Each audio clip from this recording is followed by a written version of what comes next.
আসসালামু আলাইকুম everyone, rich daily লাইফে আপনাদের সবাইকে স্বাগতম। আজকে আমি মাছের একটা এমন রেসিপি শেয়ার করব যে রান্নাটা আপনারা যে কোনো মাছ দিয়েই করতে পারবেন।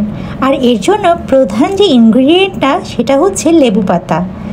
এই জন্যই আমি আমার কাছে লেবু গাছে চলে গিয়েছিলাম এবং আমার পছন্দ মতো 4-5টা কচি পাতা তুলে নিয়েছি এই মাছটা রান্না করার জন্য। আজকে কিন্তু আমি রুই মাছ দিয়ে লেবু পাতা দিয়ে রান্না করে দেখাবো। আপনারা যে কোনো মাছ নিতে পারেন, আমি রুই মাছ দিয়ে করে দেখাচ্ছি।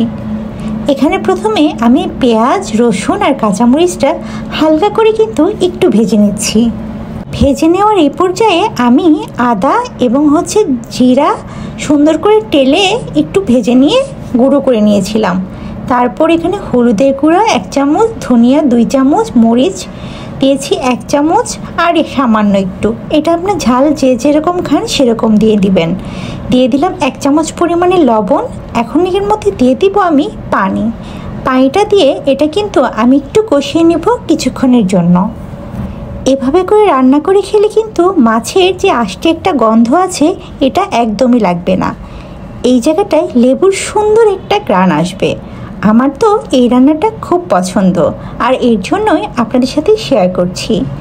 ধুয়ে রাখা রুই মাছগুলো এক এক করে আমি এই মিশ্রণের মধ্যে দিয়ে দিচ্ছি। কিছুক্ষণ পরে এটা আমি একটু উল্টো পাল্টো করে দিব, জাস্ট কষিয়ে নিব কিছুক্ষণের জন্য। রুই মাছ কিন্তু আমাদের জন্য খুবই উপকারী একটা মাছ, এতে আছে প্রচুর পরিমাণে ভিটামিন। বাচ্চারা এভাবে যদি রান্না করে দেন বাচ্চাদেরকে তাহলে কিন্তু ওরা খেয়ে ফেলবে। অনেকে মাছের গন্ধ সহ্য করতে পারে না, তার জন্য কিন্তু আমার আজকের এই রেসিপিটা। এভাবে রান্না করলে কোনো মাছের এই আষ্টে ভাব আর আষ্টে গন্ধটা আসবে না। দিয়ে দিলাম এখানে আমি পরিমাণ মতো কিছুটা পানি। এখন এটা একটু সিদ্ধ করে নিব কিছুক্ষণের জন্য। 10 মিনিট সিদ্ধ করে নিব, তাহলেই কিন্তু মোটামুটি আমার রান্নাটা অর্ধেক হাফ কুক হয়ে যাবে।